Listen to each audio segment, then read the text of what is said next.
WWE अपने fans को कुछ टीज करना चाह रहा है। डब्ल्यूडब्ल्यूई अपने फैंस को शायद ये बताना चाह रहा है कि रैंडी ऑर्टन जॉन सीना को बैकलैश में हरा के न्यू चैंपियन बन सकते हैं। तो क्या ये सच है या फिर झूठ, आइए जानते हैं। स्मैकडाउन के मेन इवेंट में आए जॉन सीना, और जैसा कि हम लोग जानते हैं कि जॉन सीना हिल टर्न हो चुके हैं। जॉन सीना रिंग में चल के आए और उसके बाद जॉन सीना जो कि अक्सर जॉन सीना कर रहे हैं वैसा ही किया उन्होंने रिंग अनाउंसर को अंदर बुलाया और कहा कि एक बार फिर से अनाउंस करो। रिंग अनाउंसर ने अनाउंस किया कि ये है हमारे last real champion John Cena. और उसके बाद जॉन सीना ने बोलना शुरू किया। जॉन सीना ने ये कहा कि कल तो बैकलैश है, तुम लोगों को तो पता ही होगा कि कल बैकलैश है। और एक बात मैं तुम लोगों को और बता देना चाहता हूँ कि कल तुम लोगों का चाइल्डहुड खत्म हो जाएगा, क्योंकि तुम्हारी जितनी भी यादें हैं ना बचपन की, John Cena versus Randy Orton के मैच की, सब के सब कल खत्म होंगे। और उनके साथ साथ रैंडी ऑर्टन के झूठ भी खत्म होंगे। रैंडी ऑर्टन एक नंबर का झूठा है, उसने जिंदगी भर सिर्फ झूठ कहा है, क्योंकि रैंडी ऑर्टन चैंपियन बनने के काबिल है ही नहीं। चैंपियन बनने के लिए सिर्फ 3 चीज चाहिए, हसल, लॉयल्टी,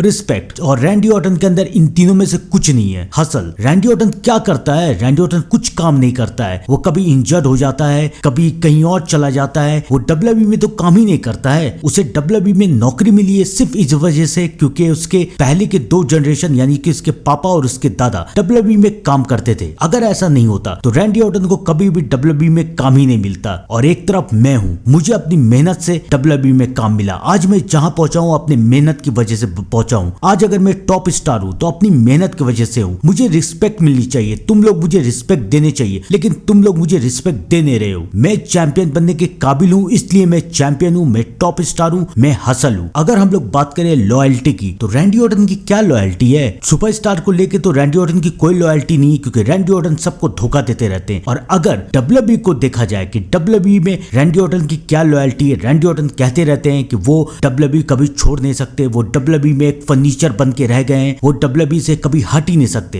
रैंडी ऑर्टन यहाँ बिल्कुल सच कह रहे हैं। रैंडी ऑर्टन एक फर्नीचर है, वो एक लेजी है, वो कभी कुछ करना ही नहीं चाहते हैं। उन्हें सिर्फ पैसे बनाने से मतलब है और कुछ भी नहीं। और अगर हम लोग रिस्पेक्ट की बात करें तो रैंडी ऑर्टन ने क्या रिस्पेक्ट अर्न किया है? रैंडी ऑर्टन अपने आप को बोलता है greatest of all time, Randy Orton the legend killer. लेकिन रैंडी ऑर्टन ने क्या किया है? रैंडी ऑर्टन के करियर में अगर कुछ भी अच्छा है तो वो बस वही टाइम है जब रैंडी ऑर्टन मुझसे फाइट करता है, बस उसके बाद और कुछ नहीं है। रैंडी ऑर्टन ने सिर्फ मेरा इस्तेमाल किया है, मुझसे फाइट की है, तो इसलिए थोड़ा बहुत पॉपुलर भी हो गया, वरना वो कभी पॉपुलर होता भी नहीं। और एक तरफ मैं हूं, मैंने सबकी रिस्पेक्ट कमाने की कोशिश की, लेकिन तुम लोगों ने कभी मुझे रिस्पेक्ट नहीं दी, तो इसलिए आज मैं तुम लोगों को रिस्पेक्ट नहीं दे रहा हूं। हसल, लॉयल्टी और रिस्पेक्ट का मतलब सिर्फ जॉन सीना है और कुछ भी नहीं। रैंडी ऑर्टन को ऐसा लगता है कि रैंडी ऑर्टन मुझे हरा सकता है। रैंडी ऑर्टन अपने दिमाग में ये ख्याल बना रहा है कि शायद वो मुझे हरा सकता है, लेकिन हम सबको मालूम है कि ऐसा कुछ नहीं होने वाला। मैं रैंडी ऑर्टन को हराऊंगा और ये आखिरी बार हो रहा है जब मैं रैंडी ऑर्टन को हरा के उसका सपना, उसका झूठ और तुम्हारी बचपन की यादें सब कुछ तोड़ दूंगा। और तुम लोग देखोगे कि रियल चैंपियन कैसा दिखता है। देखो मेरे जैसा ही रियल चैंपियन दिखता है। और उसके बाद जॉन सीना ने माइक नीचे रखा, टाइटल को हवा में उठाया और फिर पीछे से फेक रैंडी ऑर्टन आ गए। उसे शायद जॉन सीना ने बुलाया था ये दिखाने के लिए कि वो रैंडी ऑर्टन का बैकलैश में क्या करने वाले हैं। जॉन सीना ने उसे उठाया, ए दे दिया और फिर जॉन सीना सेलिब्रेट करने लगे। जॉन सीना को तो ऐसे ही लग रहा था कि रियल रैंडी ऑर्टन तो अभी सेंट लुइस में बैकलैश का इंतजार कर रहे हैं अपनी फैमिली के पास है। लेकिन उन्हें पता नहीं था कि रैंडी ऑर्टन भी स्मैकडाउन में है। और रैंडी ऑर्टन जो कि पिछले 2 रॉ और स्मैकडाउन से कर रहे थे, उन्होंने आज के स्मैकडाउन में भी वही किया। रैंडी ऑर्टन ने जॉन सीना को आरक्यू लगा दिया। और कोई हालात होता ना तो मैं ये कह देता कि रैंडी ऑर्टन हार जाएगा। बैक टू बैक 3 आरक्यू लगा चुका है। रैंडी ऑर्टन के अब जीतने के थोड़े भी चांस नहीं है। लेकिन यहाँ पर डब्ल्यूडब्ल्यूई हमें एक सरप्राइज देना चाहती है। WWE back to back Randy Orton के हाथों जॉन सीना को क्यों पिटवा रही है? डब्ल्यूडब्ल्यूई बैकलैश का ये मेन इवेंट है, John Cena versus Randy Orton. अगर जॉन सीना जीत गए तो इसमें क्या कंट्रोवर्सी होगी, क्या अच्छाई होगी? सब जानते थे जॉन सीना जीत जाएंगे तो जीत गए। मुझे लगता है कि यहाँ डब्ल्यूडब्ल्यूई हिंट्स करने का कोशिश कर रही है कि रैंडी ऑर्टन जॉन सीना को हरा के 15 टाइम वर्ल्ड चैंपियन बन सकते हैं। और अगर जॉन सीना जीतेंगे भी तो मुझे लगता है कि अब रॉक को आना ही पड़ेगा जॉन सीना को जिताने के लिए। बिना रॉक की मदद के शायद जॉन सीना जीत नहीं पाए। तो बैकलैश में हमें बहुत बड़ा सरप्राइज मिलने वाला है। या तो रॉक या फिर कोई और सुपरस्टार रिटर्न आके जॉन सीना की मदद करेगा, नहीं तो सबसे बड़ा सरप्राइज ये हो सकता है कि रैंडी ऑर्टन जॉन सीना को हरा के न्यू